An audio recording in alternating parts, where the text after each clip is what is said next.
हरे कृष्णा। तो आज हम सीखेंगे कि घर में भगवान का आरती कैसे करते हैं। ये आरती का प्लेट आप देख रहे हैं। इसमें सबसे पहले अगरबत्ती है, 3 अगरबत्ती है। फिर दीप है जिसमें 5 बाती लगा हुआ है। आप 1 बाती वाला दीप भी यूज़ कर सकते हैं। और फिर शंख आप जो देख रहे हैं इसको दक्षिण मुखी शंख बोलते हैं, जिसमें भगवान को जल देते हैं, अर्पण करते हैं। और साथ में बर्तन है, फिर रुमाल, फिर पुष्प, और फिर साथ में आप देख रहे हैं मोर पंख और चामर है। तो ये सामग्री है जो भगवान को अर्पित की जाएगी। और इसको कैसे अर्पित करेंगे हम देखेंगे।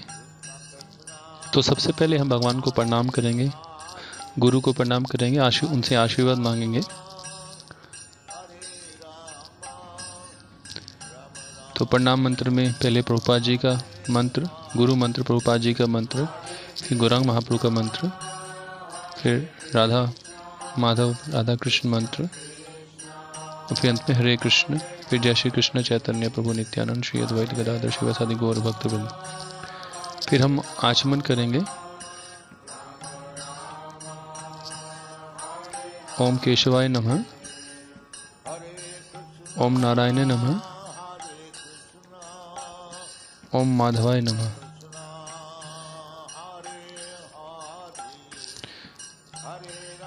फिर हम शंख बजाएंगे। ये शंख 3 बार बजाएंगे हम।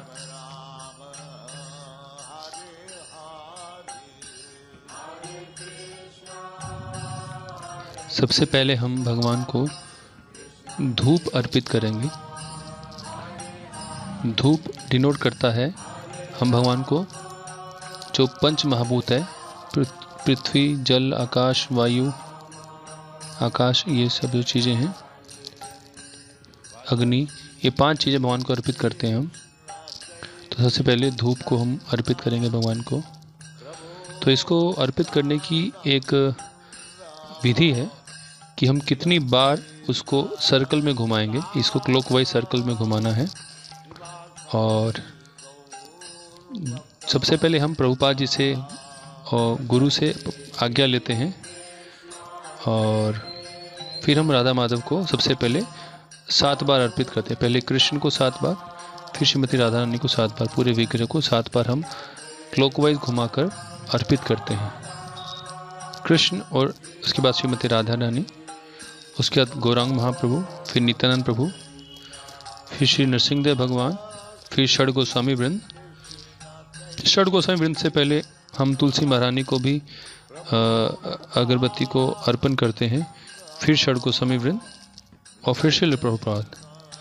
तो ये जो विधि है, किस तरीके से हमको जाना है।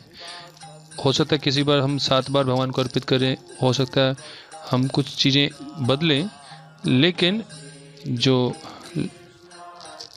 तरीका यही रहेगा कि हम पहले परमिशन लेंगे, पहले कृष्ण को, फिर राधा रानी को, फिर गौरांग महाप्रभु, नित्यानंद प्रभु, फिर नरसिंहदेव भगवान, फिर तुलसी महारानी, फिर षड गोस्वामी वृंद और प्रभुपाद जी और हमारे गुरुदेव। और अंत में हम वैष्णवों को अर्पण करते हैं जो आरती में आए हुए हैं। या प्रभुपाद जी का पिक्चर है, तो ये तुलसी महारानी को हम अर्पण कर रहे हैं। और फिर हम षड गोस्वामी वृंद, प्रभुपाद जी, और फिर अंत में वैष्णव। तो यही विधि हर एक सामग्री में उपयोग में आएगी। हो सकता है हम वीडियो को शॉर्ट करने के लिए पूरा ना दिखाएं बाकी सामग्री, लेकिन ये सामग्री इसी तरीके से हम अर्पित करेंगे। इसके बाद बारी आती है दीप की। तो हम इसको अर्पित करेंगे। तो इसमें थोड़ा सा अंतर आएगा कितनी बार करना है। पहले हम भगवान कृष्ण को के चरणों को, चरण कमल को 4 बार, नाभि को 2 बार और मुख को 3 बार, और फिर पूरे भगवान के विग्रह को, पूरे दिव्य शरीर को, दिव्य कमल शरीर को हम 7 बार अर्पित करेंगे। तो 4, 2, 3, 7। उसी तरीके से श्रीमती राधा रानी, उसी तरीके से गौरांग महाप्रभु, नित्यानंद प्रभु, और फिर भगवान नरसिंहदेव और तुलसी महारानी को हम सिर्फ 7 बार दिखा सकते हैं। फिर षड गोस्वामी वृंद, फिर श्रील प्रभुपाद, और अंत में वैष्णव को भी हम 4, 3, 2, 7 नहीं करते। 3 बार 4 बार 7 बार ऐसे हम अर्पण कर सकते हैं। उनको सिर्फ हम एक तरह से ऑफर कर रहे हैं भगवान का जो प्रसाद है। तो षड गोस्वामी वृंद, प्रभुपाद जी, पूरी गुरु परंपरा हमको दर्शन हो रहा है। तो हम इस तरीके से हम जैसे हमने अगरबत्ती को सबको दिखाया था वैसे ही हम उसको दिखाएं। फिर हम भगवान को अर्घ्य अर्पण करेंगे। दीप और अर्घ्य में थोड़ा सा अलग है, बाकी सब 7-7 बार है। तो दीप को हम भले भगवान के परमिशन लेते हुए प्रभुपाद जी से, गुरु से, और भगवान के मुख को 3 बार और पूरे दिव्य विग्रह को 7 बार। उसी तरीके से श्रीमती राधा रानी, उसी तरीके से गौरांग महाप्रभु, नित्यानंद प्रभु, नरसिंहदेव भगवान, तुलसी महारानी को हम 7 बार दिखा सकते हैं सीधा, षड गोस्वामी वृंद, प्रभुपाद जी, और फिर वैष्णव उनको 3 बार 7 बार हम दिखा सकते हैं। उसके बाद में रुमाल, वस्त्र है, इसको हम वस्त्र को अर्पण कर रहे हैं जल के बाद, अर्घ के बाद। ये 7 बार होगा। जैसे हमने बाकी सामग्री को अर्पित किया उसी तरीके से, उसी विधि से हम सबको अर्पित करेंगे। तो वो विधि सेम रहेगी। तो इसके बाद हम भगवान को पुष्प अर्पित करेंगे।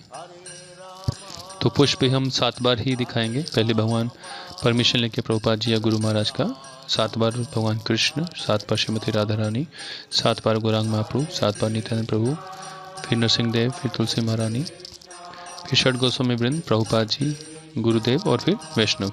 और इसमें क्या है कि जब हम भगवान राधा कृष्ण को अर्पित कर दिया उसके बाद हम उनको पुष्प भी चढ़ाएंगे। सिर्फ अर्पित नहीं करेंगे, उनको चढ़ाएंगे। और अर्घ के केस में था कि हम जो अर्घ का बर्तन होता है उसमें हम अर्घ को डालते हैं। भगवान कृष्ण को अर्पण किया अर्घ, और अर्घ को डाल दिया, और फिर राधा रानी को अर्पित किया, फिर अर्घ के जल को अर्घ पात्र में डाल दिया। और उसी तरीके से जब पुष्प हम करते हैं तो पुष्प को हम जो अर्पित करते हैं, राधा कृष्ण को अर्पित किया, उनको चढ़ाया, फिर गौर निताय और नरसिंहदेव को अर्पित किया, फिर पुष्प उनको चढ़ाया। ऐसे वृंदा देवी, ऐसे ही षड गोस्वामी वृंद और प्रभुपाद जी। फिर हम चामर अर्पित करेंगे। चामर का कोई ऐसा काउंटिंग नहीं है, 7 बार कर सकते हैं, समय के हिसाब से कम या ज़्यादा भी हो सकता है। चामर और मोरपंख, तो विधि वही रहेगी। पहले परमिशन, फिर राधा कृष्ण, गौर निताय, नरसिंहदेव, तुलसी महारानी, षड गोस्वामी वृंद और प्रभुपाद जी। इसके बाद हम मोरपंख अर्पण करेंगे। सेम, पहले प्रभुपाद जी से और गुरुदेव से आज्ञा, परमिशन, ब्लेसिंग, फिर भगवान कृष्ण, श्रीमती राधा रानी, गौरांग महाप्रभु, नित्यानंद प्रभु, नरसिंहदेव, तुलसी महारानी, षड गोस्वामी वृंद, प्रभुपाद जी, गुरुदेव, और फिर समस्त वैष्णव। फिर हम शंख बजाएंगे अंत में फिर से 3 बार। और शंख बजाने के बाद हम भगवान से, गुरुदेव से प्रार्थना करेंगे कि हमने जो सेवा की उसे स्वीकार करें, और कोई अपराध हो तो उसे क्षमा करें। इस तरीके से हम आरती कर सकते हैं घर में। और इसके साथ साथ जो भक्त हैं वो, अगर ये सुबह के समय है तो संसार दावानल, शाम के समय गौर आरती गा सकते हैं, कीर्तन कर सकते हैं। हरे कृष्णा। बहुत बहुत धन्यवाद। उम्मीद है कि ये आपको मदद करेगा। आपको ये वीडियो अच्छा लगे तो जरूर लाइक करें और शेयर करें। हरे कृष्णा।